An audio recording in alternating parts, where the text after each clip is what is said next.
उभारला हात उभारिला हात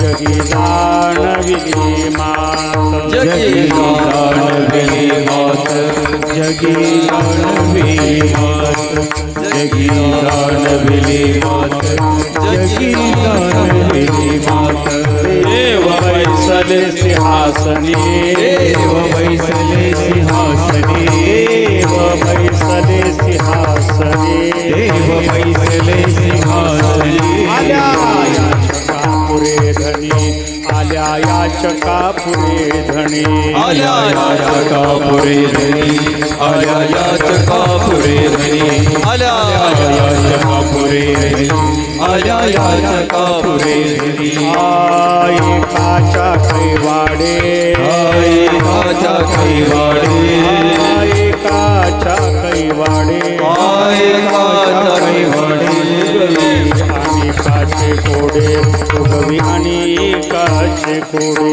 उगवी आणि काचे कोडे उगवी आणि काचे कोडे उगवी आणि काचे कोडे उगवी आणि काचे कोडे देव बैसले सिंहासनी देव बैसले सिंहासनी देव बैसले सिंहासनी देव बैसले सिंहासनी आल्या याचका पुरे धनी आल्या याचका पुरे धनी आल्या याचका पुरे धनी आल्या याचका पुरे धनी आल्या याचका पुरे धनी आल्या याचका पुरे धनी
आरंभाची चाल अभिनव गंधर्व हरिभक्तीपरायण इंद्रभानजी महाराज कोल्हाळ सर त्यांच्या समवेत गायनाचार्य हरिभक्तीपरायण योगेश महाराज पांडे मृदंगावरती मृदंग विशारद ताल महर्षी हरिभक्तीपरायण ज्ञानराज महाराज पापळ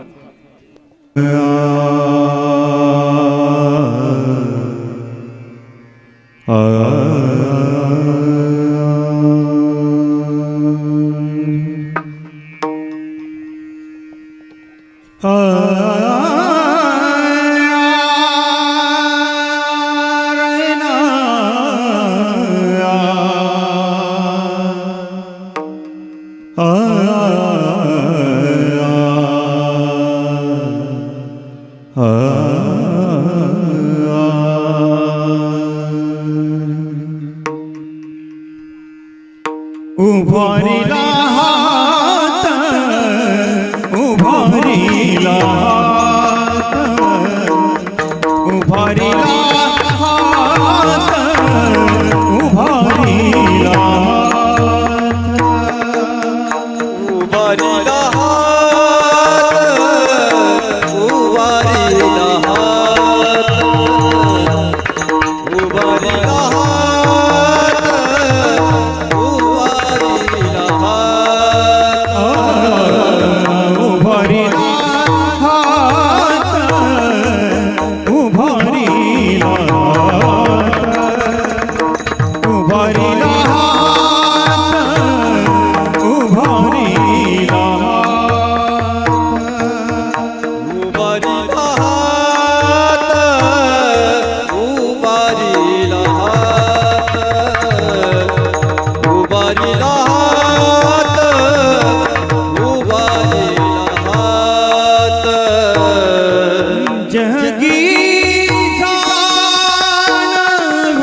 बैसले सिंहासनी देव बैसले सिंहासनी जगी दानवली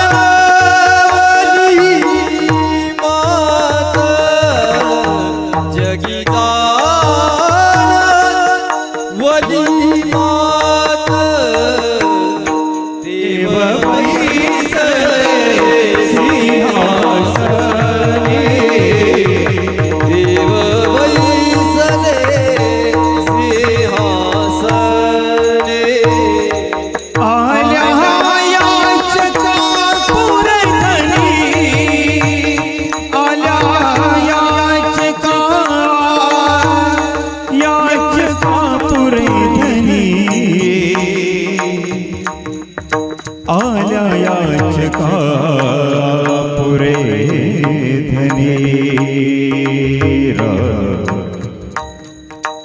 रेना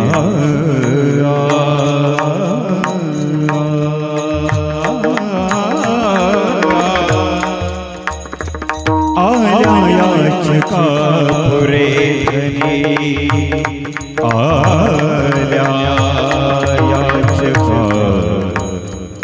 याचका पुरधनी आल्या याचका पुरधनी रेना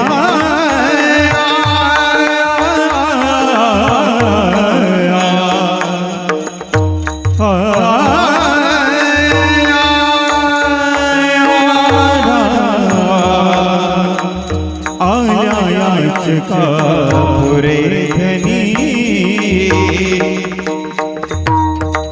रेना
टाळी वाजवायची, भजन करायचंय, कोणी आळस नाही करायचा.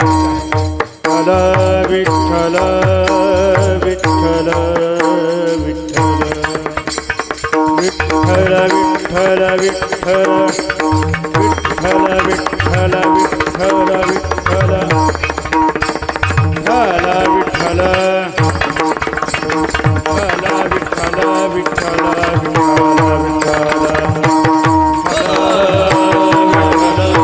भजन करा, भजन करा. विठ्ठल विठ्ठल विठ्ठल विठ्ठल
पांडुरंगा करू प्रथम नमन, दुसरे चरण संतांचिया.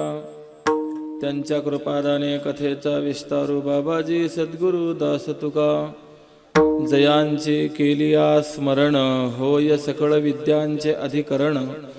तेची वंदू श्री चरण श्री सद्गुरूंचे, ते नमस्कारुणी आता. ओम नमो ज्ञानेश्वरा करुणाकरा दयाळा. तुमचा अनुग्रह लाधलो पावन झालो चराचरी. तुम्ही विश्वनाथ, तुम्ही विश्वनाथ, तुम्ही विश्वनाथ, तुम्ही विश्वनाथ. दीन रंग मीनाथ, दीन रंग मीनाथ, दीन रंग मीनाथ, दीन रंग मीनाथ, दीन रंग मीनाथ. तुम्ही विश्वनाथ, दीन रंग मीनाथ,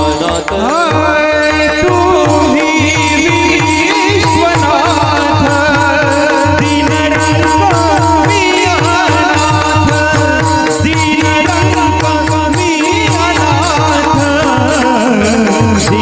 रंग मीनाथ. तुम्ही विश्वनाथ, दीन रंग मीनाथ, दीन रंग मीनाथ, दीन रंग मीनाथ. तुम्ही विश्वनाथ, दीन रंकमी अनाथ.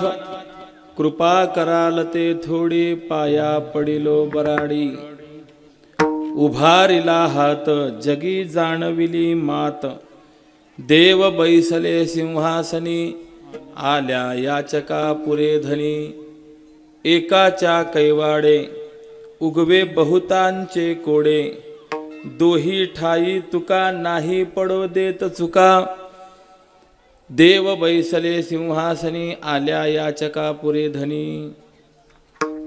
आजची असलेली कीर्तन सेवा ही नैमित्तिक सेवा आहे. आणि ज्या निमित्ताने ही सेवा आपण करत आहोत ते निमित्त आपणा सर्वांना माहिती आहे. परमात्म्याच्या कृपाशीर्वादाने, साधू संतांच्या कृपाशीर्वादाने, आपल्या महत्भाग्याने भगवान सोमेश्वरांच्या मंदिराचा जीर्णोद्धार झाला. आणि आज वसंत पंचमी या मुहूर्तावरती भगवंताची प्राणप्रतिष्ठा या ठिकाणी संपन्न झाली. आणि तन्निमित्ताने आपण ही सेवा करत आहोत.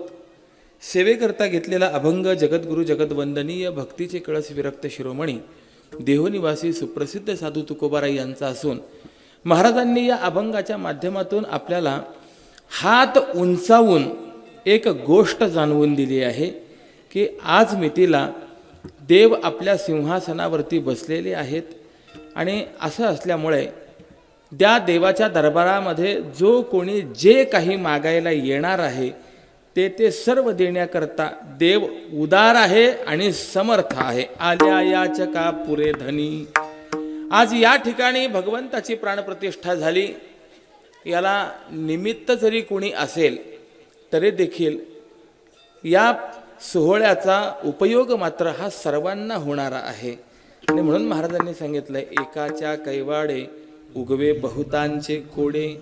आणि असं असल्यामुळे आपण जर भगवंताची आराधना केली, उपासना केली तर आपला व्यवहार पक्ष आणि आध्यात्मिक पक्ष दोन्हीही पक्ष कुठेही चूक न होऊ देता उत्तम रीतीने पार पडतील आणि आपल्या जीवनाचं कल्याण होईल असा या अभंगाचा एक शब्दशः असलेला अर्थ आहे. विठ्ठल विठ्ठल विठ्ठल विठ्ठल विठ्ठल विठ्ठल विठ्ठल विठ्ठल. आज महत् भाग्य आहे की बहुप्रतीक्षित असलेलं जीर्णोद्धाराचं कार्य पूर्ण झालं आणि आज देव आपल्या जागेवरती विराजमान झालेत. मंदिर जरी घोलप वस्ती या ठिकाणी बांधल्या गेलेला असेल तरी या मंदिराचा उपयोग मात्र पंचक्रोशीतील सर्वांना आहे. याकरता तुकोबारायांनी विचार मांडलेला आहे. एकाच्या कैवाडे. बऱ्याच गोष्टी अशा असतात जगामध्ये घडतात त्या एका करता, परंतु त्याचा उपयोग मात्र अनेकांना होत असतो. ज्ञानोबरायांनी याच्याकरता अनेक उदाहरणं दिलेली आहेत. उदाहरणं सांगायची असेल, वत्साचे नि वरसे दुभते होय गृहोद्देशे झाले पांडवाचे निमिषे जगदुद्धरण. गाय दूध देते. मला विचारायचंय, मालका करता दूध देते का त्या वासरा करता दूध देत असते? वासरा करता दूध देत असते. पण वासराला तिचं सर्व दूध हे सरत नाही, म्हणून त्या वासराबरोबर गायीने पाणा सोडला की तो जो मालक असतो तो सुद्धा दूध काढत असतो.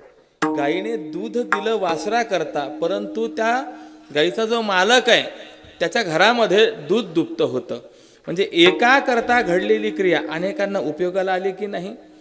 त्याप्रमाणे ज्ञानोबराय सांगतात, झाले पांडवाचे निमिषे जगदुद्धरण. या अर्जुनाच्या निमित्ताने जगाचाच उद्धार जणू काही भगवंताने केलेला आहे.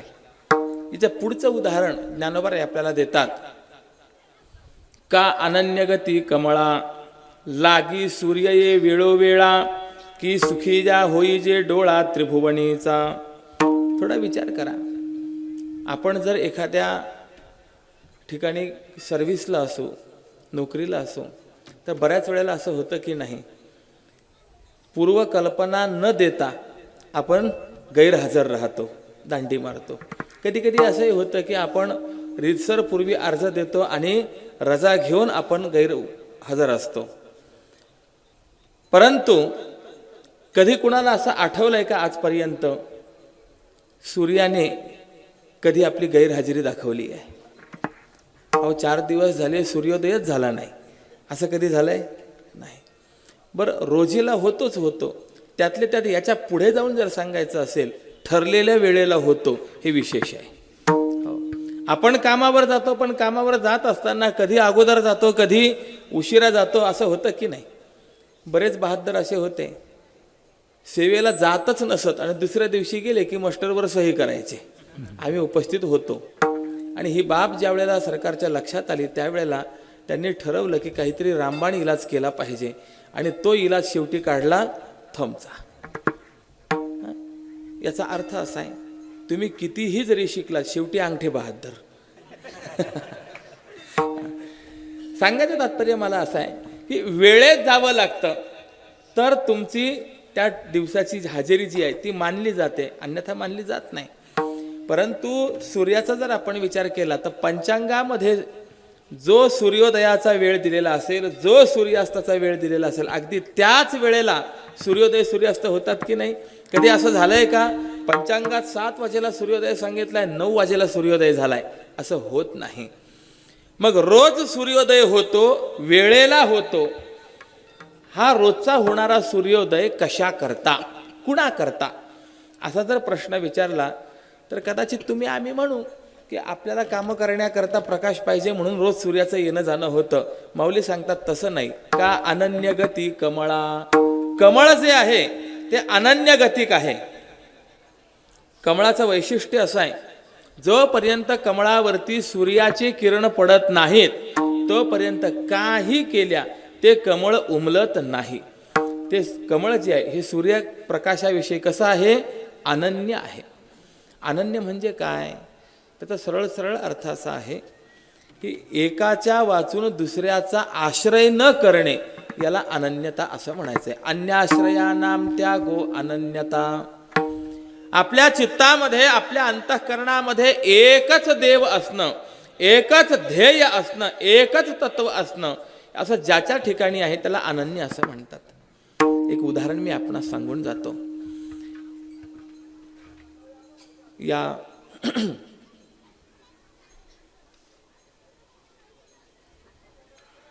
स्वामीनारायण संप्रदायातली काही मंडळी वृंदावनला परिक्रमा करण्याकरता गेली आणि गोवर्धन गिरिराजाची परिक्रमा करत असताना त्यांनी असं ठरवलं की भगवंताच्या ज्या ज्या ठिकाणी ज्या ज्या लीला झालेल्या असतील त्या त्या लीला ऐकायच्या, त्या स्थानाचं महत्त्व आपण जाणून घ्यायचं आणि मग पुढची परिक्रमा करायची. आणि अशा रीतीने त्यांचं चाललेलं होतं. 200-300 माणसं गेलेले होते, त्यांच्याबरोबर एक महाराज होते.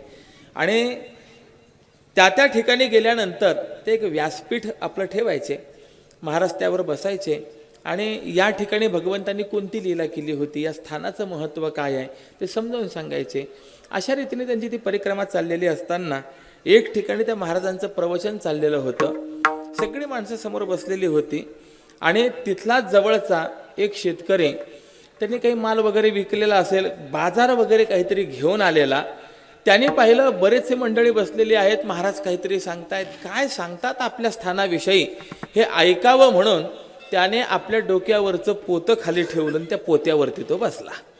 आता गंमत अशी झाली की महाराज जे व्यासपीठावर बसलेले होते त्याची उंची त्या पोत्याच्या उंचीपेक्षा झाली थोडीशी खाली. शास्त्रकाराचा नियम असा आहे, श्रोत्याने वक्त्यापेक्षा थोडंसं खाली बसून ऐकावं, वक्त्याला उच्चासन द्यावं. इथे श्रोता झाला वक्त्यापेक्षा उंच आणि त्याच्यामुळे त्या वक्त्याचा अभिमान थोडासा दुखावला गेला.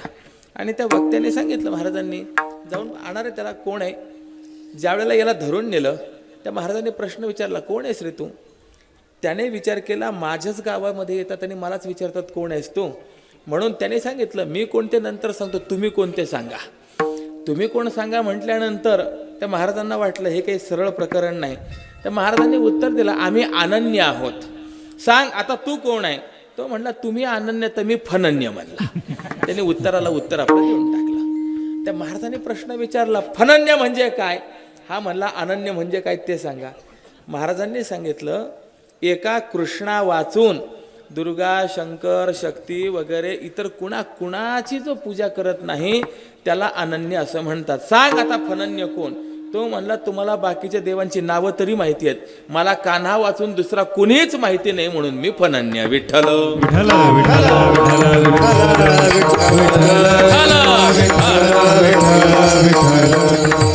म्हणजे अंतःकरणामध्ये इतकी एकत्मता असली पाहिजे.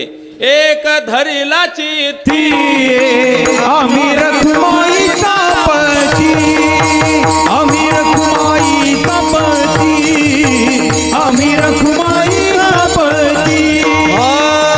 एक धरिला चित्ती आम्ही रखुमाईचा पती, आम्ही रखुमाईचा पती, आम्ही रखुमाईचा पती.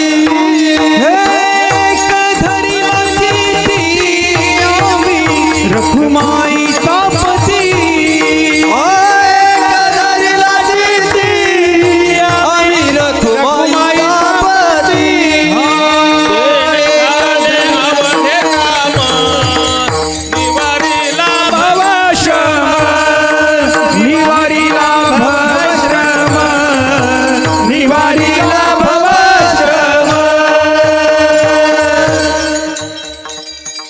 एक धरिला चित्ती आम्ही रखुमाईचा पती.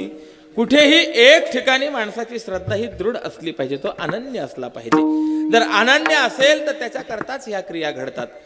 माऊलींनी विचार मांडला का अनन्य गती कमळा गती, कमळ हे अनन्य गतिक आहे म्हणून त्याच्या करता लागी सूर्य ये वेळोवेळा. कमळा करता म्हणून सूर्योदय होतो, परंतु सुखिया होई जे डोळा त्रिभुवनीचा, सगळ्यांना आनंद प्राप्त होतो. तिसरं उदाहरण माऊलीने दिलेलं आहे. चातकाची ये कणवे मेघू पाणी धावे, तेथ चराचर हे आघवे ओलावे जेवी. पाऊस जो पडतो, पाऊस तुमच्या आमच्या कडता पडतो असं नाही आहे, तर एक चातक नावाचा पक्षी आहे आणि त्याचं वैशिष्ट्य असं आहे की तो एखाद्या सरोवराच्या तीरावर बसेल, पण तहान लागली तर तो देवाची प्रार्थना करत असतो. देवा मला तहान लागली आहे, माझ्याकरता पाऊस पाडा. कदाचित त्याला मरण जरी आलं तरी तो मरण पत्करतो, परंतु ज्या पाण्याचा भूमीला स्पर्श झालेला आहे ते पाणी पित नाही. असा तो वृष्टीच्या पाण्याविषयी अत्यंत अनन्य असल्यामुळे, एक असल्यामुळे त्याच्याकरता पाऊस पडतो. पण चातकाकरता पडणारा पाऊस तुम्हा आम्हाला सुद्धा उपकारक ठरत असतो. हे जसं आहे त्याप्रमाणे हे दृष्टांत सांगून ज्ञानोबाराय आता सिद्धांत सांगतात. तैसे अर्जुनाचे नि व्याजे गीता प्रकाशुनी श्रीराजे, संसारा एवढे थोर ओझे फेडिले जगाचे. त्याप्रमाणे अर्जुनाला निमित्त करून भगवान श्रीकृष्णांनी ही जी गीता प्रकाशित केली, तर ही गीता अभिव्यक्त करून संपूर्ण संसाराचं जे काही प्रापंचिक आहे त्यांचं संसाराचं जे ओझं आहे ते फेडलं आहे. हा जसा प्रकार या ठिकाणी आपल्याला पाहायला मिळतो, त्याप्रमाणे निमित्त घोलप वस्ती झालाय, परंतु या घोलप वस्तीच्या निमित्ताने या ठिकाणी झालेली प्रतिष्ठित भगवान सोमेश्वरांची प्रतिमा ही आपणा सर्वांचं कल्याण करणारी आहे. विठ्ठल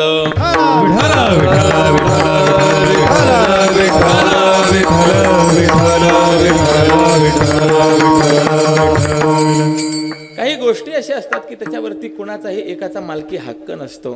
त्याप्रमाणे देव मंदिर जर आपण पाहिलं तर देव मंदिर जरी कदाचित एकाच व्यक्तीने बांधलेलं असेल तरी सुद्धा ज्या वेळेला प्राणप्रतिष्ठा होत असते त्यावेळेला शेवटी असा उल्लेख असतो की हे भगवंताचं मंदिर यथा अधिकार दर्शन पूजन इत्यादी करता सर्वांकरता मी मुक्त करतो. मंदिर एकाच्या कोणाच्याही मालकीचं हे कधीही राहू शकत नसतं. आणि असं असल्यामुळेच मंदिर ज्या वेळेला बांधलं जातं त्यावेळेला सर्वांकडनं त्या बाबतीमध्ये सहकार्य हे घेतलं जात असतं. मी नेहमी बोलून आलो आहे, आपल्यावरती अनेकांचे कर्ज आहेत. देवाचं कर्ज आहे, ऋषीमुनींचं कर्ज आहे, पितरांचं कर्ज आहे. प्रत्येकाच्या कर्जातून मुक्त होण्याकरता वेगवेगळे पर्याय दिलेले आहेत. देवाच्या कर्जातून मुक्त होण्याकरता आपण काय करायचं तर त्याचं एकमेव उत्तर आहे, देव मंदिर असेल, देवपूजा असेल, यामध्ये आपण तन मन धनाने सहकार्य करणं, यातूनच आपण देवाच्या ऋणातून मुक्त होतो. विठ्ठल विठ्ठल विठ्ठल विठ्ठल. थोडा विचार करा, आपल्याला जे आज जीवनामध्ये प्राप्त झालेलं आहे हे निश्चितचपणे आपल्या लायकीपेक्षा जास्त देवाने आपल्याला दिलेलं आहे. मग ज्याने आपल्याला एवढं दिलेलं आहे त्याच्याकरता आपण काही करणं हे आपलं कर्तव्य आहे की नाही आहे. मंदिराला सहकार्य करणं हे आपलं कर्तव्य आहे. आणि मंदिराला सहकार्य करायचं तरी का, तर शास्त्रकारांनी त्याचं चिंतन असं दिलेलं आहे, जो मंदिर बांधण्याकरता किंवा देवमूर्ती घेण्याकरता तन मन धनाने सर्वतो प्रकारे सहकार्य करतो, त्या मंदिरामध्ये आणि त्या मूर्तीमध्ये जितके रजःकण असतात तितके वर्षपर्यंत त्या दान करणाऱ्याच्या पूर्वजांना कैलास लोकाची प्राप्ती होत असते. याच्याकरता म्हणून आपण मंदिराला सहकार्य करायचं असतं. पूर्वजा वैकुंठ मार्ग सोपा असं आहे. आणि म्हणून आपल्या शक्तीप्रमाणे जिथे जिथे देवकार्य चाललेलं, यज्ञकार्य चाललं असेल त्या त्या ठिकाणी आपण सहकार्य केलं पाहिजे. कदाचित बऱ्याच वेळेला असं होतं की एखाद्याची शक्ती कमी असते, तो रक्कम देताना कमी देतो, एखाद्याची शक्ती भरपूर असते तो जास्त रक्कम देतो. परंतु परमार्थ क्षेत्र असं आहे की या परमार्थ क्षेत्रामध्ये कुठल्याही प्रकारे सहकार्य करणारा, सेवा करणारा जो आहे त्या सर्वांना फळ समानच आहे. किंबहुना आज या ठिकाणी मी उभं राहून कीर्तन करतोय, ही माझी सहकारी मंडळी गायन करतायत, आपण श्रवण करत आहात. इथे उभं राहून कीर्तन करून मला जे फळ आहे तेच फळ गायन करूनही आहे, तेच फळ आपणा श्रवण करून आहे. याच्या पलीकडे सांगू काय, तेच फळ जो या ठिकाणी चटई टाकणार आहे, झाडू मारणार आहे, त्यालाही समान फळ आहे. हे परमार्थाचं वैशिष्ट्य आहे.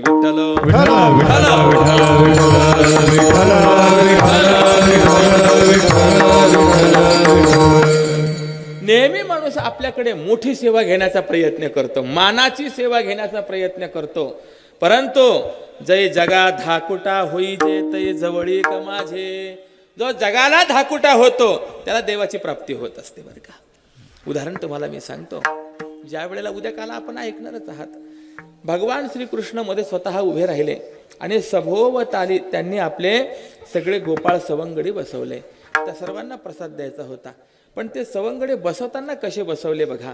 जो सगळ्यात लहान होता ना तो अगदी देवाच्या पायाजवळ होता, त्याच्यापेक्षा जो मोठा होता तो त्याच्या मागे होता, त्याच्यापेक्षा जो मोठा होता तो त्याच्या मागे होता. एखादं गुलाबाचं फूल बघा, कमळाचं फूल बघा, त्याची रचना कशी असते. मधला जो केंद्रबिंदू आहे तिथे जवळजवळ छोट्या छोट्या पाकळ्या असतात आणि जेवढ्या पाकळ्या मोठ्या होत जातात तेवढ्या पाकळ्या त्या पाठीमागे दूर दूर लांब लांब होत जात असतात. याचा अर्थ असा आहे, देवाची जवळीक जर साध्य करून घ्यायची असेल, देवाच्या पायाजवळ जर आपल्याला जायचं असेल तर मोठं होऊन उपयोग नाही, त्याच्याकरता लहान झालं पाहिजे. मी गमतीने नेहमी सांगतो, फक्त स्त्री असेल तर समजावं अगदी पायाजवळचं आहे, स्त्री हबप असेल तर समजावं त्याच्या पाठीमागचा आहे, 108 असेल तर त्याच्या मागचा आहे आणि 1008 असेल तर त्याच्याही मागचा आहे. विठ्ठल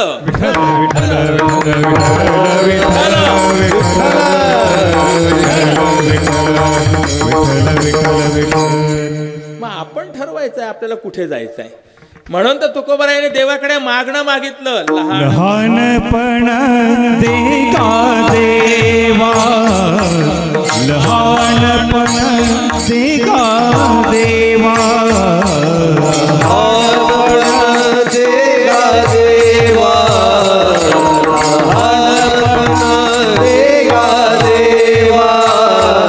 मुंगी साखरे तारवा, मुंगी साखरे तारवा, लहानपण देगा देवा, लहानपण देगा देवा, मुंगी साखरे तारवा, मुंगी साखरे तारवा, लहानपण देगा देवा,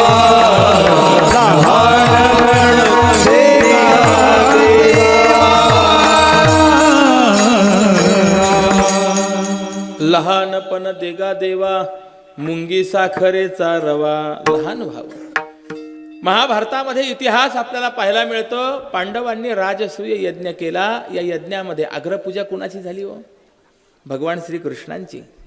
पण या यज्ञामध्ये भगवंतानेच सर्वांना काही कामं नेमून दिलेली होती, विशेष होते. जे जेवायला बसणारे आहेत त्यांना वाढण्याचं काम हे द्रौपदी मातेकडे दिलं होतं. द्रौपदी ही यज्ञकुंडातून प्रगट झालेली आणि त्यामुळे तिच्या ठिकाणी असं अलौकिक सामर्थ्य होतं. 10,000 लोकांच्या पंक्तीमध्ये कुणाच्या पात्रामध्ये काय कमी आहे हे तिला एकदा नजर फिरवलं की कळायचं, एवढं तिचं सामर्थ्य होतं. आणि असं असल्यामुळे ती बरोबर ज्याला जे हवं आहे ते वाढेल म्हणून वाढण्याचं काम द्रौपदीकडे होतं. पण आता वाढल्यानंतर सुद्धा आलेला पाहुणा पोटभर जेवला पाहिजे की नाही, मग कुणीतरी आग्रह करावा लागतो की पोटभर जेवण करा. मग हे पोटभर जेवण करा आग्रह करण्याचं काम कुणाकडे दिलं? भीमदादाकडे दिलं. कारण की जो स्वतः पोटभर खातो, भरपूर खातो, तोच दुसऱ्याला आग्रह करू शकेल. स्वतः जर अर्धी भाकरी खाणारा असेल तो दुसऱ्याला काय म्हणेल 2 भाकरी खा म्हणून? ते भीमदादांनी जावं पंक्तीमध्ये, वाढप्याला सांगावं वाढ, अजून वाढ. आणि मग त्या पाहुण्याला ब्राह्मणाला सांगावं जेवढं वाढलंय तेवढं सगळं संपलं पाहिजे, नाही तर माझी गदान तुझा पाठ. अशी ती अवस्था असायची. असं प्रत्येकाला वेगवेगळं काम दिलं. दान देण्याचं कार्य कर्णाकडे दिलं, कारण की कर्ण हा उदार आहे. भगवंतानी आपला औदार्य गुण हा कर्णाला दिला. औदार्य देऊनी कर्णा हाती कीर्ती दिगंत मिरविली. धर्मराजाला सांगितलं तुम्ही यजमान आहात, त्यामुळे तुम्ही आलेल्या पाहुण्यांची पाद्यपूजा करायची, हे कार्य तुमचं. देवा सगळं झालं. भगवंताने याच्या पुढे एक महत्त्वाचं सांगितलं की या सगळ्या यज्ञामध्ये ज्याला जे करण्याकरता रक्कम द्यायची आहे ते कार्य कोषाध्यक्षपद मात्र दुर्योधनाकडे द्यायचं.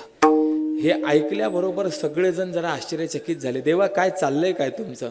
भगवंताने सांगितलं माझ्यावर विश्वास आहे ना? आहे, तुमच्यावर विश्वास आहे, मग हे कार्य दुर्योधनाकडे द्या. दिलं बाबा ते दुर्योधनाकडे कार्य. दुर्योधनाला तर इतका आनंद वाटला महाराज की बरं आहे, पैसे काढून द्यायला मी आणि दान करायला कर्ण, दोन्ही एकाच पक्षाचे. आता देण्याकरता कर्ण उदार आणि काढून देण्याकरता हा, याला तेवढंच हवं होतं. जिथे 10 रुपये दक्षिणा द्यायची तिथे 1000 रुपये. कारण की येणं केनं प्रकारेनं पांडवांची संपत्ती संपली पाहिजे, हा त्या पाठीमागचा भाव होता. ते का दिलं याचा भाव नंतरचा आहे, तो आत्ता मी काही व्यक्त या ठिकाणी करत नाही. पण बाकीच्या सगळ्यांनी सांगितलं देवा रे बाबा सगळ्यांना तू कामं वाटून दिलीस, तू स्वतः काही काम करणार आहेस की नाही, का देव म्हणून फक्त मिरवणार आहे? त्यावेळेला देवाने सांगितलं मी सुद्धा काम करणार आहे. कोणतं काम करणार? जेवण झाले की सगळ्यांच्या पत्रावळी उचलून टाकण्याचं काम मी करणार आहे. विठ्ठल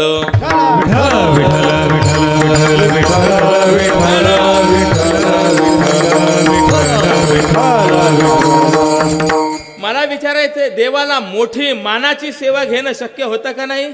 आल्यानंतर सगळ्यांचं स्वागत मी करेन, सूत्रसंचालन मी करेन, अमुक मी करेन, असं देवाला मान्य करणं शक्य होतं की नाही? पण देवाने मात्र ते कोणतंही कार्य केलं नाही. देवाने पत्रावळी उचलण्याचं कार्य केलं. याचा अर्थ असा आहे की परमार्थामध्ये देवाचं सान्निध्य प्राप्त करून घ्यायचं असेल तर आपण ही देखील सेवा करण्याची तयारी ठेवली पाहिजे. विठ्ठल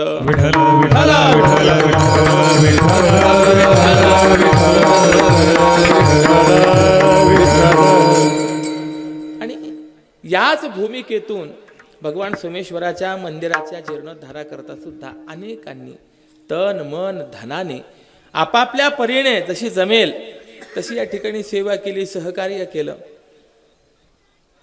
माझ्यासमोर प्रस्ताव आला होता की ज्यांनी सहकार्य केलंय, मग अगदी 11 रुपये जरी दिलेले असतील तरी सुद्धा त्याचा नामोल्लेख करणं आणि त्याच्याविषयी कृतज्ञता व्यक्त करणं हे सोमेश्वर मित्रमंडळाचं, आयोजकांचं कर्तव्य आहे. म्हणलं अगदी बरोबर आहे. कारण की ज्याने 1 रुपया जरी दिलेला आहे तरी सुद्धा त्याच्या उपकारातून ही मंडळी कधीही उर्रून होऊ शकत नाही. त्यांचे आभार आहेच आहेत. परंतु अशी यादी वाचायला गेलं तर ती किती मोठी यादी आहे. आणि जो दान करणारा असतो त्याने सुद्धा आपण जे दान करतो त्याचं प्रदर्शन करू नये. द्यावं, करावं, पण वारंवार आपला नामोल्लेख व्हावा ही अपेक्षा त्यांनी सुद्धा करू नये. नेहमी लक्षात ठेवा, आपल्याकडनं जे आपण पुण्यकर्म करत असतो त्या पुण्यकर्माचा जर आपण उल्लेख केला तर उल्लेख करण्याकरता तोंड उघडलं की त्यातून ते पुण्य निघून जात असतं. आणि असं असल्यामुळे त्याचा उल्लेख करू नये. परंतु जरी उल्लेख करायचा नसेल तरी सर्वांच्या विषयी मात्र हे मंडळ कृतज्ञ आहे ही गोष्ट मात्र निश्चितच आहे. आणि अशा रीतीने अथक परिश्रमातून आपणा सर्वांच्या उदार हृदयदानातून मंदिर उभं राहिलं. आज प्रतिष्ठा झाली. तोच विचार तुकोबरायांनी सांगितला, उभारिला हात जगे जाणविली मात. आज हात उभारून जगद्गुरु तुकोबराय तुम्हा आम्हा सर्वांना सांगतायत. काय सांगतायत? अभंगाचं 2रं चरण. उभारी देव बैसले सिंहासनी, सिंहासनी देव बैसले सिंहासनी, देव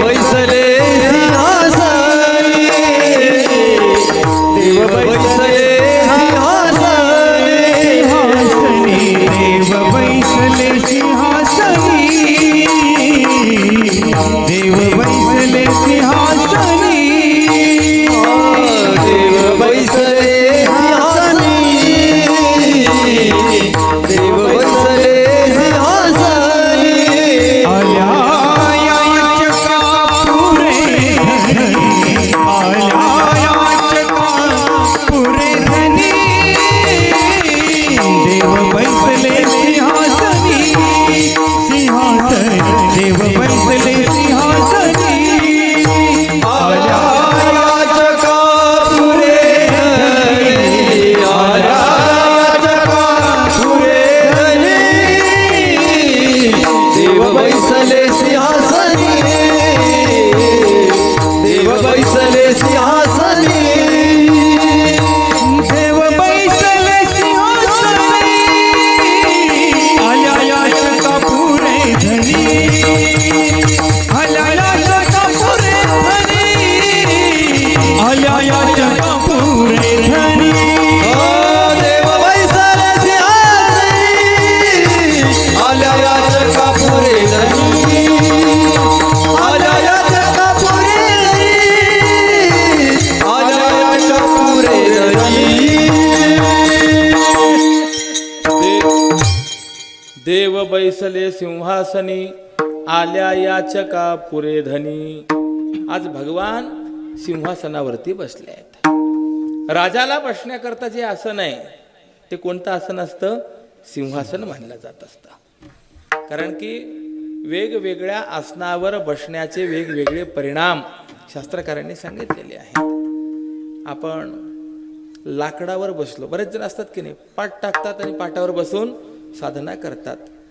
शास्त्रकार सांगतात काष्ठासने व्याधी स्यात्. लाकडावर बसून जर आपण काही साधना वगैरे केली तर व्याधी निर्माण होत असते.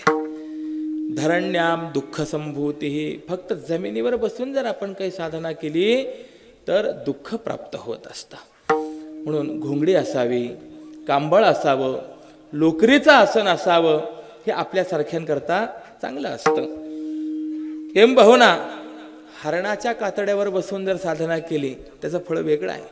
मोक्षश्रीर व्याघ्र चर्मणी. वाघाच्या चर्मावरती जर आपण बसून साधना केली त्याचं फळ वेगळं आहे. भगवान शंकरांचंच वर्णन करताना गजचर्म व्याघ्रांबर कंठी शोभे वासुकी हार असं वर्णन आहे की नाही. हे त्या त्या कालामध्ये शक्य होत होतं. तसं राजाला बसण्याकरता आसन कोणतं पाहिजे? सिंहासन पाहिजे. पण हा मात्र परमात्मा हा नुसता राजा नाही, हा जगाचा राजा आहे, त्रैलोक्याचा राजा आहे. कैलास राणा शिवचंद्रमौळी फणींद्र माथा मुकुटी झळाळी. कैलास राणा आहे. आणि म्हणून या कैलास राणा करता आपण एक विशिष्ट प्रकारचं आपल्या यथाशक्तीने आसन देण्याचा प्रयत्न केला. आपण सर्वांनी आपल्याला जे शक्य होईल ते सोनं चांदी या ठिकाणी समर्पित केलं की नाही. बऱ्याच ठिकाणी असं होतं बघा, प्राणप्रतिष्ठा केली जाते आणि देवाखाली काहीतरी टाकायचं म्हणून आपले काही जण नोटा टाकतात, काही जण नाणे टाकतात. पण नोटा म्हणजे कागद आहे, तो देवाखाली कुजून जातो. नाणे जर आपण पाहिले तर आज एक तरी नाणं तांब्याचं, चांदीचं, पितळी असं राहिलं आहे का काश्याचं? नाही. पूर्वीचा रुपया जर आपण पाहिला चांदीचा रुपया होता, पैसे तांब्याचे पितळाचे होते. आज जरी ते चलनातून बाद झाले असतील तरी सुद्धा धातू म्हणून त्यांना महत्त्व आहे की नाही आहे? धातू म्हणून महत्त्व आहेच आहे. पण नोटांचं काय? जर 8 वाजेला मन की बात प्रगट झाली तर त्या क्षणाला 1500 बंद होऊन जातात. काय उपयोग आहे त्या गोष्टीला? आणि आपल्याकडे जर एखादा मोठा व्यक्ती आला तर आपण त्याच्याकरता चांगल्या रीतीचं आसन तयार करतो. तर मग हा तर देव आहे. मग देवाला आपण कोणत्या आसनावर बसवावं? रत्ना जडित सिंहासनावरती बसवावं. रत्न जडित सिंहासनी बैसले मंगलमूर्ती. आणि असं असल्यामुळे आपण या ठिकाणी शास्त्रीय पद्धतीने एक प्रथा या ठिकाणी व्यक्त केली, एक आदर्श स्थापित केला. एकही नाणं देवाच्या खाली नाही आहे. सगळं चांदी, सोनं आणि रत्न यावरतीच देवाची प्रतिष्ठा केली. विठ्ठल विठ्ठल विठ्ठल विठ्ठल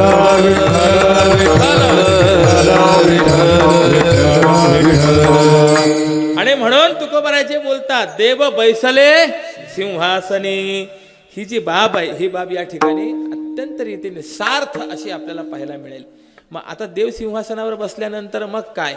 आल्या याचका पुरे धनी. जो कोणी देवाकडे जे काही मागायला येईल देण्याकरता देव समर्थ आहे, तयार आहे. परंतु मागण्याचा हक्क केव्हा? जेव्हा आपण सेवा करू त्या वेळेला मागण्याचा हक्क आहे. नाही तर सेवा करायची नाही, देवाला म्हणायचं देवा मला एवढं दे, मग असंही सुद्धा मिळत नसतं. म्हणून देव जर या ठिकाणी बसलेले आहेत तर आपण सर्वांनी देवाची सेवा केली पाहिजे.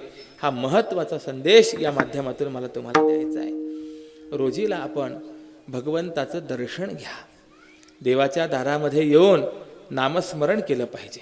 देवाची ये द्वारी उभा क्षणभरी तेणे मुक्तिचारी साधिल्या. देवाच्या दारामध्ये यायचंय, देवाचं दर्शन घ्यायचं आहे. पण देव दर्शन घेत असताना काही नियमांचं परिपालन करून आपण ते देवदर्शन घेतलं पाहिजे. देवाचं पावित्र्य जपणं ही आपली जबाबदारी आहे. आज आपण मुस्की मंडळी सकाळी उपस्थित होतात. परमपूज्य जगद्गुरू शंकराचार्यांनी आपला दंड या देवांना स्पर्श करून आणि त्या देवांमध्ये प्राणतत्वाचं, जीवतत्वाचं आवाहन केलेलं आहे. तेज त्या माध्यमातून ते स्थापित त्या ठिकाणी केलेलं आहे. पण हे जे स्थापित केलेलं तेज आहे, या तेजाची वाढ करणं ही जबाबदारी जी आहे ती आपल्यासारख्या भक्तांची आहे. देवाला आपण ज्या वेळेला नमस्काराला येणार आहोत, दर्शनाला येणार आहोत, मला जाणीव आहे लांबून आपल्याला यावं लागणार आहे. अनवाणी पायाने येणं शक्य होत नाही. परंतु इथे आल्यानंतर चपला बुटं काढून ठेवल्यानंतर पाय धुतल्याशिवाय मंदिरामध्ये प्रवेश करता कामा नये. विठ्ठल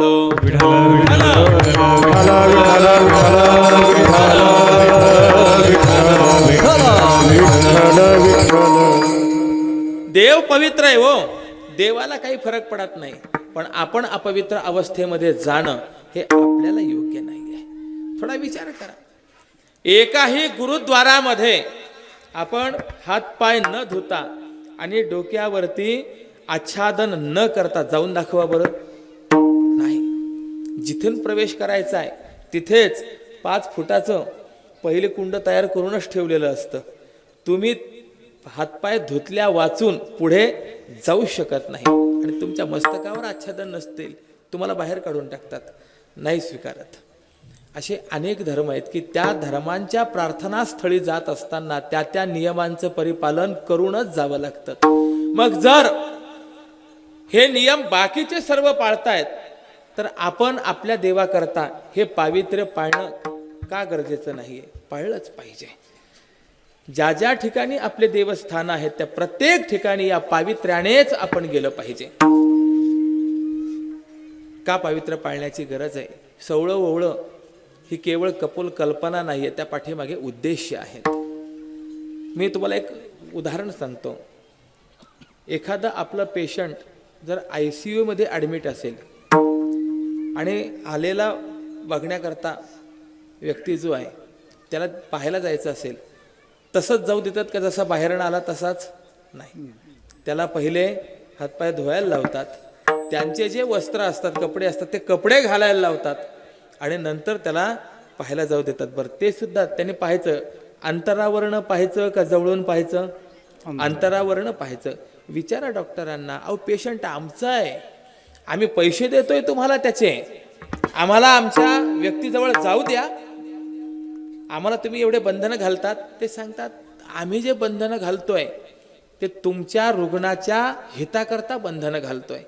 तुम्ही बाहेरनं आलेला आहात, अनेक प्रकारचे कृमी कीटाणू जे आहेत हे तुम्हाला येत असताना चिकटलेले आहेत आणि त्या कृमी कीटाणूंचा संसर्ग जर त्या रुग्णाला झाला तर तुमचा रुग्ण बचावण्याच्या ऐवजी तो दगावेल आणि त्यामुळे तो दगावू नये असं जर वाटत असेल तर तुम्हाला ह्या गोष्टी पाळणं गरजेचं आहे. एवढं पावित्र्य तुम्हाला राखणं गरजेचं आहे. मला विचारायचं आहे, जो रुग्ण शय्येवरती पहुडलेला आहे त्याच्याजवळ जाण्याकरता जर एवढं पावित्र्य सांभाळावं लागत असेल तर देवाजवळ जाताना हे पावित्र्य सांभाळण्याची गरज आहे का नाही? विठ्ठल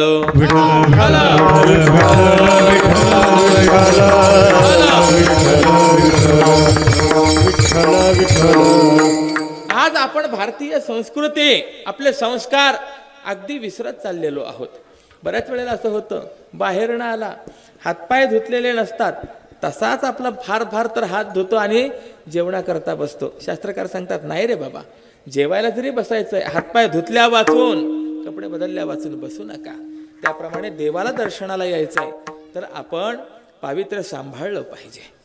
हो, म्हणून या ठिकाणी मी सूचना करेन की एका बाजूला हातपाय धुण्याकरताची व्यवस्था करा. जो कोणी भाविक येईल त्याने हातपाय धुवून मगच मंदिरामध्ये प्रवेश केला पाहिजे. शुचिरभूत अवस्थेमध्ये मंदिरामध्ये प्रवेश केला पाहिजे. अनेक प्रश्न उपस्थित झाले, महिलांनी गाभाऱ्यात जायचं की न जायचं. हो, म्हणजे जे माझ्याकडे प्रश्न आलेले आहेत ते आज मी आपणासमोर मुक्त व्यक्त करतोय, तर त्याचं उत्तर आपल्याला देता येईल. अनेक ठिकाणी शिवलिंगाला महिलांनी स्पर्श करू नये असाही उल्लेख आहे, परंतु आपल्याला तेवढं ज्ञान नाही. आपण फार मोठे काही ऋषीमुनी नाही आहोत, परंतु महाजनो येन गतस्स पंथाहा, मोठी माणसं ज्या मार्गाने गेलेली आहेत त्या मार्गाने जाणं हाच आपल्याकरता असलेला धर्म आहे. इथं वडील जे आचरती तया नाम धर्म ठेवीती. जे ज्योतिर्लिंग आहेत त्या 12 ज्योतिर्लिंगांपैकी काही मोजकी ज्योतिर्लिंग परंपरेने जर आपण सोडली की ज्यामध्ये गाभाऱ्यामध्ये प्रवेश नाहीये, परंतु आपण घृष्णेश्वरला जा, भीमाशंकरला जा, परळी वैजनाथला जा, औंढा नागनाथला जा, काशी विश्वनाथाला जा, या सर्व ठिकाणी गर्भगृहामध्ये सर्वांना प्रवेश आहे की नाही आहे. मला विचारायचंय, आता ज्योतिर्लिंगांसारखा जर आपल्याला पुरावा असेल तर वेगळा पुरावा आपल्या बुद्धीने देण्याची आवश्यकता आहे का? विठ्ठल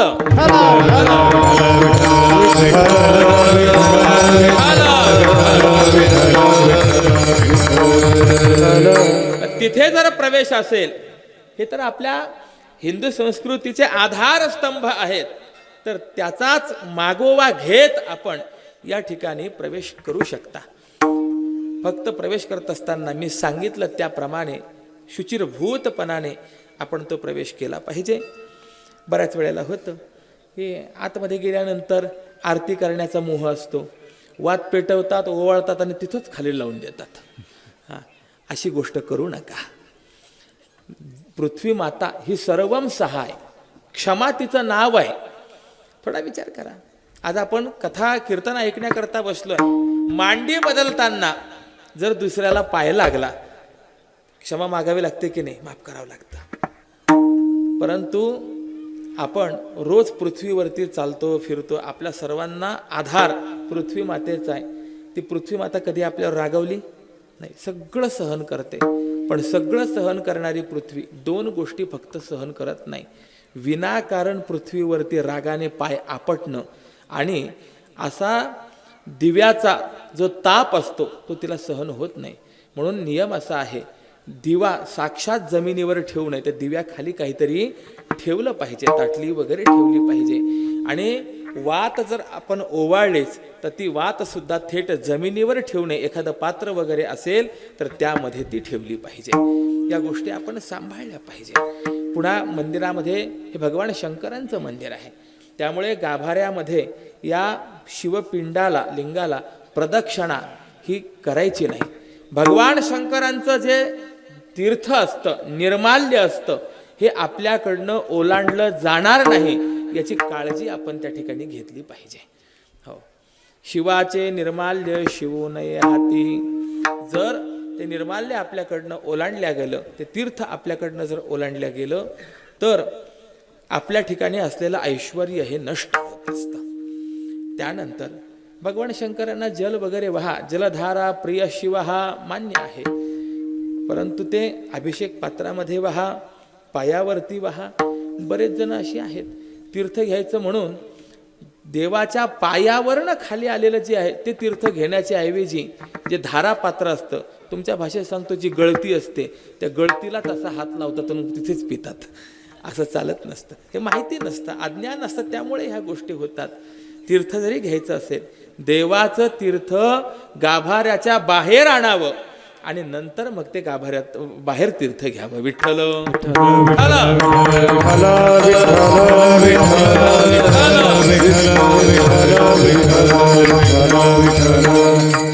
यानंतर आपण पूजेला साहित्य घेऊन येतो, तांदूळ आणतो, फुलं आणतो, हळदी कुंकू आणतो. बऱ्याच वेळेला असं होतं की नाही, भगवान शंकरांना त्या हळदी कुंकवाचा मळवटच भरतात महाराज. हो, असं नाही. भगवान शंकरांना हळदी कुंकू कदाचित व्हायचं जरी असेल तरी ते भगवान शंकरांच्या चरणाजवळ माता पार्वती असते त्या ठिकाणी व्हावं आणि थोडं व्हावं. बरं, या पलीकडे मी जाऊन सांगेन की जे कुंकू आपण वापराल पूजेकरता, शुद्ध हळदीचं चांगलं कुंकू आपण घेऊन या. थोडाफार फरक पडतो रकमेमध्ये. मला माहिती आहे आपण रकमेकडे पाहणारे नाहीत, परंतु चांगलं मिळत नाही ही मोठी अडचण पडते. अनेक कुंकू अशी असतात त्यामध्ये बोट बुडवलं की हाताला डाग पडतात, केमिकल असतं. असं कुंकू देवाला वाहू नये. असं जर आपण कुंकू देवाला वाहत गेलो, असं चंदन जर आपण देवाला वाहत गेलो तर त्या मूर्तीची झीज होत जाते आणि परिणामी मग पुन्हा जीर्णोद्धार वगैरे अशा अनेक गोष्टी येत असतात. म्हणून पूजा करताना सुद्धा जेणेकरून देवाला त्रास होणार नाही अशी पूजा आपण केली पाहिजे, ही महत्त्वाची बाब आहे. आणि याकरता अंतःकरणात भावना तशी असावी लागते. हो, एखादं केमिकल युक्त असलेलं द्रव्य जर आपल्या अंगाला कोणी येऊन लावलं आणि आपल्याला जर ते चरचरलं, आपल्याला जर त्रास झाला तर बरं वाटेल का? बरं वाटणार नाही. त्यांनी कितीही जरी आदराने लावला असेल, परंतु त्रास जर झाला तर माणसाला ते बरं वाटत नाही. त्याप्रमाणे आपण कितीही श्रद्धेने जात असो, परंतु केमिकलचे पदार्थ जर आपण देवाला वाहत असू आणि देवाला जर त्यामुळे त्रास होणार असेल तर देवाला ते बरं वाटणार नाही. आणि एक लक्षात ठेवा, ही केवळ पाषाण प्रतिमा समजू नका, तर ह्यामध्ये साक्षात परमात्मा आहे, चैतन्य आहे. हे विशेष महत्त्वाची बाब आहे. समुद्र नदी नव्हे पैगा, पाषाण म्हणू नये लिंगा. हे केवळ पाषाण नाही आहे. म्हणून देवाची पूजा करत असताना त्या भावनेने, त्या श्रद्धेने देवाची पूजा करा. पहिले गणपतीचं दर्शन घ्यावं, नंतर नंदिकेश्वराचं दर्शन घ्यावं, तदनंतर आत प्रवेश करून माता पार्वतीचं दर्शन घ्यावं आणि नंतर भगवान शंकरांचं दर्शन घ्यावं. अशा रीतीने आपण ती पूजा केली पाहिजे. भगवान शंकरांना वेगवेगळी पुष्प समर्पण करावीत. त्यामध्ये केवडा जो आहे त्या केवड्याचं फूल मात्र देवाला वर्ज्य सांगितलेलं आहे, ते वाहू नये. केवड्याचं फूल जर वाहिलं तर आपलं आतापर्यंतचं सगळं पुण्य समाप्त होतं. विठ्ठल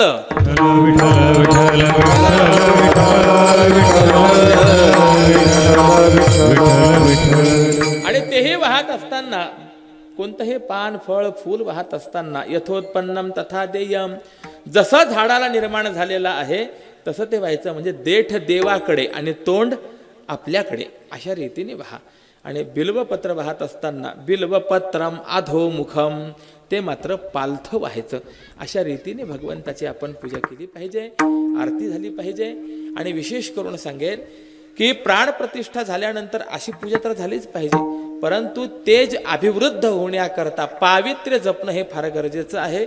त्यामुळे पहाटे ब्राह्ममुहूर्तावरती एकदा का मंदिर उघडल्या गेलं की ते मंदिर 10 वाजेपर्यंत उघडं असावं. 10 वाजेपर्यंत आतमध्ये जाऊन दर्शन करता येईल. 10 ते सायंकाळी 5 वाजेपर्यंत आतमध्ये जाऊन दर्शन करायचं नाही. 5 वाजेनंतर मग आतमध्ये जाऊन दर्शन करायचं. रोजीला सकाळी पूजा आरती आणि सायंकाळी हरिपाठ आणि आरती, ह्या 2 गोष्टी होणं हे अत्यंत महत्त्वाचं आहे. आणि दुपारच्या वेळेला देवाला नैवेद्य गेला पाहिजे. थोडा विचार करा, 2 दिवस जर आपल्याला खायला मिळालं नाही तर आपली अवस्था काय होते? 2 दिवस जाऊ द्यावं, ते खूप लांबची गोष्ट झाली. 12चा काटा 1 वर जरी गेला तरी सुद्धा चिडचिड होते की नाही? मग मला विचारायचं आहे, जर या मूर्तीमध्ये देव आहे, प्राण आहेत, देवाला सुद्धा भूक लागेल की नाही लागेल? आपला देवाला नैवेद्य होतो, पण केव्हा होतो? तिथी पर्वणी, तिथी पर्व काळावरतीच. तसं नाही आहे. जो जमेल तो नैवेद्य, शुद्ध सात्विक नैवेद्य हा भगवान शंकरांना रोजीला गेला पाहिजे.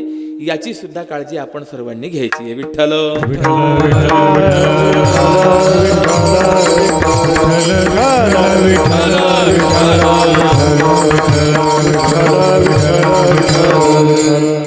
आणि अशा रीतीने ती पूजा करता करता ज्या वेळेला सलग 1100 दिवस पर्यंत ही पूजा अर्चा नियमितपणाने होत जाईल त्यावेळेला या मूर्तीमध्ये या स्थानामध्ये अद्भुत तेज निर्माण होतं.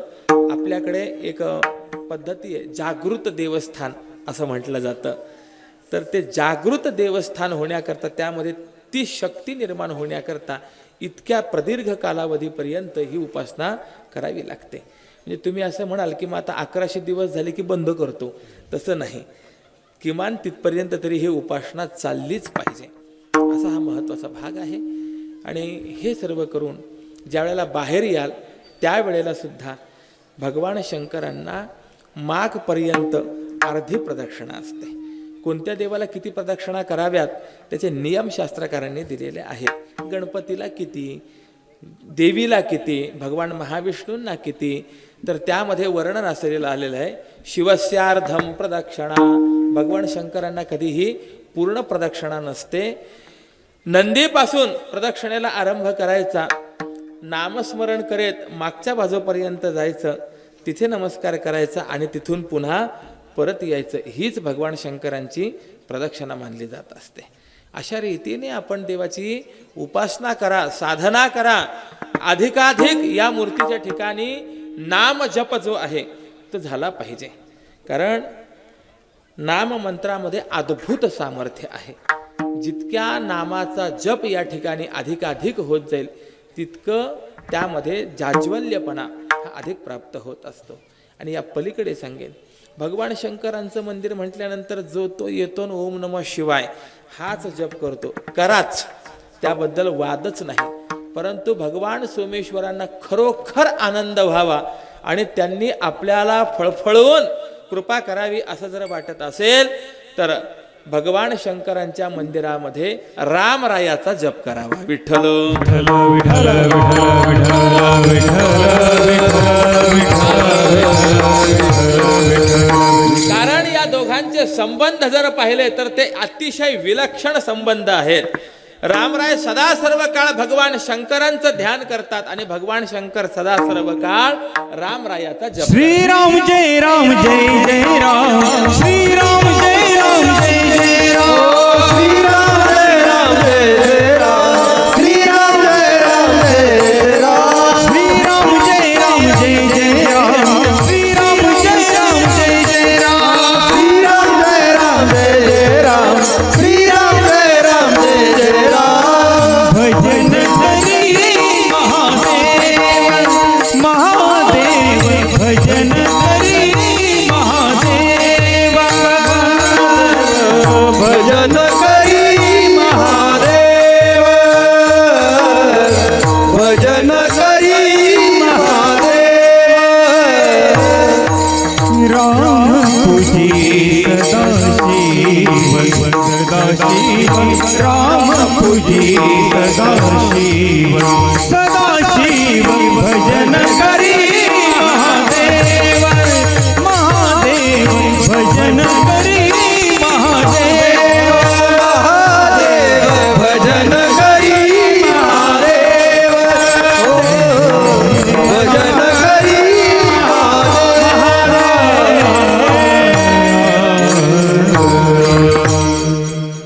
भजन करी महादेव, राम पूजी सदाशिव. भगवान शंकर रामरायाचं भजन करतात. भगवान शंकर हे परम वैष्णव आहेत. हो, आज परिस्थिती अशी आहे, ज्याच्या गळ्यात रुद्राक्षाची माळ त्याला म्हणतात शैव, आणि ज्याच्या गळ्यात तुळशीची माळ त्याला म्हणतात वैष्णव. आणि दोघांमध्ये वाद आहेत.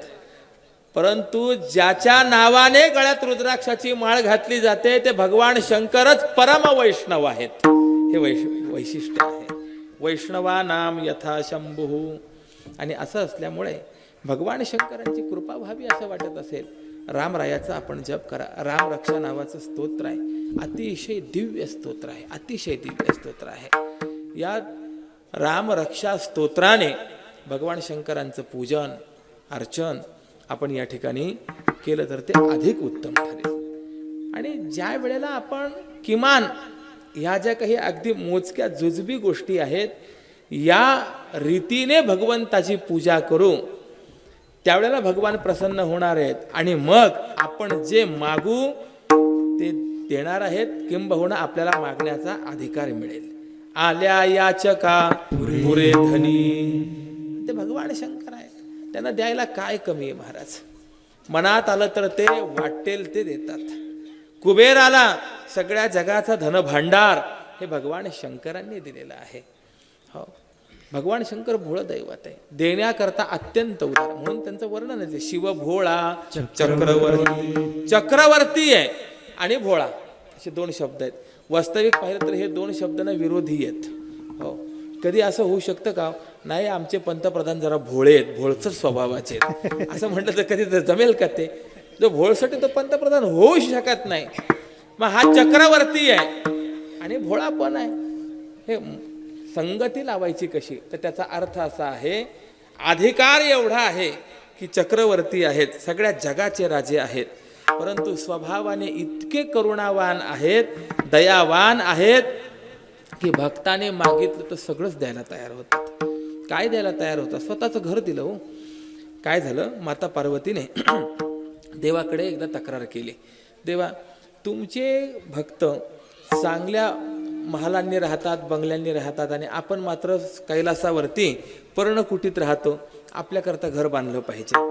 त्यावेळेला भगवान शंकर म्हणाले चालेल. विश्वकर्म्याला बोलावून घेतलं आणि सांगितलं सर्वांना आवडेल, माता पार्वतीला पटेल असं घर नाही, एक गावच बांधा. त्यांनी सांगितलं ठीक आहे. आणि म्हणून विश्वकर्म्याने भगवान शंकरांकरता जे गाव बांधलं ते त्रिकुट पर्वतावरती असलेली ती लंका नगरी.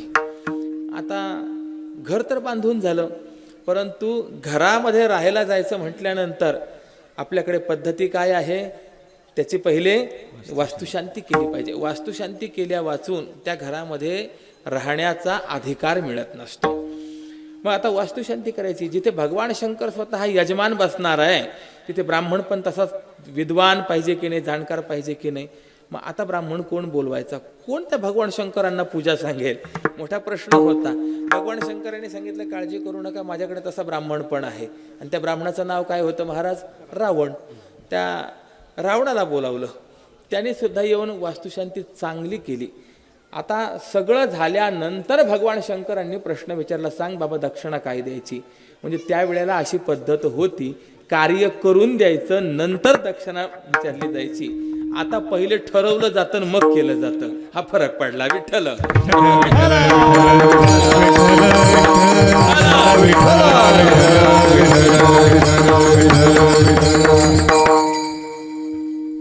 त्या रावणाला विचारलं की काय दक्षिणा पाहिजे. रावणाने लंकेकडे पाहिलं आणि देवाला विचारलं, देवा मी मागितलं ते द्याल का? मागून तर बघ, जे मागशील ते देतो. मग म्हणाला एक काम करा, ज्या घराची वास्तुशांती केली ना ते घरच मला देऊन टाका म्हटला. असे यजमान पाहिजे महाराज ब्राह्मणाकरता. वा वा काय. तर भगवान शंकर म्हणाले चालेल, काही हरकत नाही, चल लगेच दानाचा संकल्प सोड. भगवान शंकरांनी ती लंका लगेच रावणाला देऊन टाकली, पुन्हा कैलास पर्वतावरती आले. असं व्यक्तिमत्व आहे. म्हणून भोळा भगवान शंकर हे करुणाकर आहे, आशुतोष आहे, लवकर प्रसन्न होणारं दैवत आहे. आणि यामुळे आपण या एका पद्धतीने जर देवाची सेवा केली तर त्याचे परिणाम निश्चित प्राप्त होतात. काय असतं, मनुष्य भावना प्रधान आहे, तो सेवा करतो, पण सेवा कशी करायची हेच कळत नाही. त्यामुळे त्यात जे साद्गुण्य सिद्ध व्हायला पाहिजे ते होत नाही, ही मोठी अडचण होते. एक उदाहरण सांगतो. एकाची गाय आजारी पडली आणि डॉक्टर आले, त्याने ते सर्व तपासलं, त्यांनी काही गोळ्या दिल्या आणि सांगितलं ह्या गोळ्या लोण्याबरोबर गायीला खाऊ घाल. तर म्हटलं ठीक आहे. आता गाय दुभती होती, याने विचार केला आपण गायीचं दूध काढतो तर दुधापासून दही होतं, दह्यापासून पुढे ताक, ताकापासून लोणी तयार होतं. म्हणजे दुधामध्ये लोणी आहेच का नाही? आहेच आहे. मग आता गायीच्या ठिकाणी जर लोणी आहेच आहे तर आपण पुन्हा तिला लोणी खाऊ घालण्याची काय गरज आहे? म्हणून त्याने लोण्याबरोबर गोळी न देता नुसतीच गोळी दिली आणि परिणाम असा झाला, गाय दुरुस्त होण्याच्या ऐवजी तिची तब्येत आणखी बिघडली. पुन्हा डॉक्टराला बोलावून घेतलं. डॉक्टराने पाहिलं आणि विचारलं, अरे असं झालं कसं काय? मी सांगितलं त्याप्रमाणे केलं, त्याने सांगितलं बरोबर आहे, फक्त मी माझ्या बुद्धीने एवढंच केलं, गाईच्या ठिकाणी लोणी आहेच, दूध काढायचं नाही ठरवलं आणि गोळी देऊन टाकली. डॉक्टर म्हणला त्याच्यामुळेच प्रकृती जास्त बिघडली. अर्थ काय कळाला की त्या पद्धतीने जर आपण गेलो तर परिणाम आपल्याला चांगले मिळत असतात. म्हणून काही थोडीशी मी उपासना पद्धती जी आहे ती आपणास सांगितली आणि अशा रीतीने आपण उपासना केली. देव बैसले सिंहासनी, आल्या याचका पुरी धनी, एकाच्या कैवाडे उगवे बहुतांचे पुढे. आणि असं जर आपण पुढे गेलो तर तो परमात्मा असा आहे, आपला व्यवहार आणि परमार्थ दोन्हीही गोष्टी उत्तम रीतीने चालवणारा आहे. अभंगाचं अंतिम चरण. दोई ठाई तुका, दोन्ही ठाई तुका, दोही ठाई तुका, दोही ठाई तुका, दोन्ही ठाई तुका, दोन्ही ठाई तुका, दोही ठाई तुका, दोही ठाई तुका. नाही पडू देत चुका, नाही पडू देत चुका. देव बैसले सिंहासनी, देव बैसले सिंहासनी. हे नाही पडू देत चुका, नाही पडू देत चुका. देव बैसले सिंहासनी, देव बैसले सिंहासनी. ओ पारखुमाई, ओ पारखुमाई, विठो पारखुमाई, विठो पारखुमाई, विठो पारखुमाई, विठो पारखुमाई, विठो पारखुमाई. ताळी वाजवा, ताळी वाजवा.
दोही ठाई तुका, नाही पडो देत चुका. देव बैसले सिंहासनी, आल्या याचका पुरे धनी. असो, आजचं कीर्तन म्हणजे फक्त आपण सोमेश्वराची सेवा कशी करावी हाच फक्त मला महत्त्वाचा संदेश या माध्यमातून द्यायचा होता. वास्तविक माझ्या मनातला अभंग विचार थोडासा वेगळा होता, पण साऊंड सिस्टीमचा एवढा सुद्धा फायदा असतो हे मला आज कळालं. सुधीर भाऊंनी मला येऊन सूचना दिली, बाबा देव बैसले सिंहासनी. म्हणलं चालेल, इथे अभंग बदलला महाराज. म्हणजे एवढी जाण ऐकून होते. नेहमी असं आहे, वक्त्यापेक्षा श्रोता हा बुद्धिमान असतो, हुशार असतो. अनेकांचं ऐकलेलं असतं, कान पक्के झालेले असतात. असो, आज महत्भाग्य आहे की जी एक फार मोठी आस होती ती या निमित्ताने आज पूर्णत्वाला गेली. अत्यंत अल्पावधीमध्ये हे मंदिर पूर्ण झालं.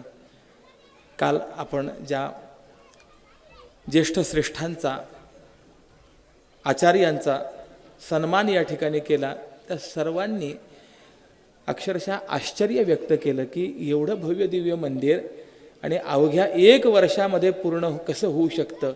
त्या प्रत्येकाच्या मुखामध्ये एकच वाक्य होतं की सर्व भक्तांच्या अंतःकरणातली भावना, त्या भावनेचं हे मूर्त स्वरूप म्हणजे मंदिर आहे. साधी गोष्ट नाही आहे. आपण सर्वांनी याला खूप सहकार्य केलं आहे. भगवान गोपालकृष्णांनी डाव्या हाताच्या करंगडीवरती गोवर्धन पर्वत उचलला. ते सगळे गोपाळ वगैरे खाली आले आणि त्यांनी पाहिलं, यांनी एका करंगळीवर एवढा मोठा डोंगर उचललेला आहे, याच्या करंगळीला कळ लागली तर आपल्या सगळ्यांची संजीवन समाधीच. म्हणून त्या सगळ्या गोपाळांनी येऊन बाजूने आपल्या काठ्या लावल्या आणि कानाला सांगितलं, काना काळजी करू नको, आहेत आम्ही. आता देव विचार करायला लागला, खरंच यांच्या काठ्यावरती आहे का? देव म्हणला, खरंच आहे तुमच्या काठ्या, हा काळजी करू नको. आणि म्हणून देवाने करंगळी थोडीशी खाली करण्याचा प्रयत्न केला, तो गडगडत यायला लागला. सगळ्यांना कळालं, हा आपल्या सत्तेवरती नाही आहे, हा देवाच्या सत्तेवरती आहे. किंबहुना दुसरं उदाहरण सांगतो. आज सगळीकडे मोटार गाड्या झाल्या, परंतु पूर्वी बैलगाड्या होत्या. त्यामुळे एखादं वऱ्हाड निघालं की घर लावलं जायचं. आता घरातले सगळे गेल्यानंतर त्या घरात जर कुत्रं सुद्धा सोबतच निघायचं. पण आता दुसऱ्या गावी जाईपर्यंत ते कुत्रं जर असं बाजूने चाललं तर त्याचा प्रवास सुखकर असायचा का? नाही. मग ते कुत्रं कुठनं चालायचं? बैलगाडीच्या खालनं चालायचं. प्रवासाच्या ठिकाणी पोहोचल्यानंतर आत्तापर्यंत बैलगाडी ओढून थकलेले बैल पाणी पिऊन खाली बसून जायचे, पण हे कुत्रं मात्र असं ऐन मोक्याच्या ठिकाणी उभं राहायचं. कशा करता? त्याला काय वाटतं हा मोठा प्रश्न आहे. मला सांगायचं तात्पर्य असं आहे की परमात्मा आपल्याला निमित्त करतो आणि निमित्त करून आपल्याला पुढे करून आपल्याकडनं ते कार्य करून घेत असतो. ही सगळी सोमेश्वराची असलेली इच्छा आणि त्या इच्छा शक्तीने हे निर्माण झालेलं आहे. आणि म्हणून आपण निश्चितपणे आराधना करावी, उपासना करावी, हे तेज वाढवावं, असा एक महत्त्वाचा विचार या ठिकाणी मी आपणासमोर मांडतो. झालेली सेवा भगवत चरणारविंदी मी समर्पित करतो. अजूनही आज समारोपाचा दिवस आहे, उद्याला सकाळी काला आहे. काही महत्त्वाचा नामोल्लेख वगैरे करणं आवश्यक आहे. यामुळे त्याला थोडासा एक आपल्याला 5 मिनिट वेळ द्यायचा आहे. आपण सर्वांनी शांत चित्ताने बसावं एवढी एक विनंती करतो. ज्ञानेश्वर माऊली ज्ञानराज माऊली महाराज ज्ञानेश्वर माऊली ज्ञानराज माऊली ज्ञानेश्वर माऊली ज्ञानराज माऊली महाराज ज्ञानेश्वर माऊली ज्ञानराज माऊली ज्ञानेश्वर ज्ञानेश्वर ज्ञानेश्वर माऊली ज्ञानराज माऊली ज्ञानेश्वर ज्ञानेश्वर ज्ञानेश्वर ज्ञानेश्वर माऊली ज्ञानराज माऊली ज्ञानेश्वर माऊली ज्ञानराज माऊली विठ्ठल जय विठ्ठल जय विठ्ठल जय जय विठ्ठल जय विठ्ठल जय जय विठ्ठल जय जय विठ्ठल जय विठ्ठल बोलिले लेकुरे वेडी वाकुडी उत्तरे राक्षमापराध महाराज नाही उचारिला अधिकार फुला राक्षमापराध महाराज तुका म्हणे ज्ञानेश्वरा राधा पाया पैकी करा राक्षमापराध महाराज तुम्ही सिद्ध ज्ञानदेव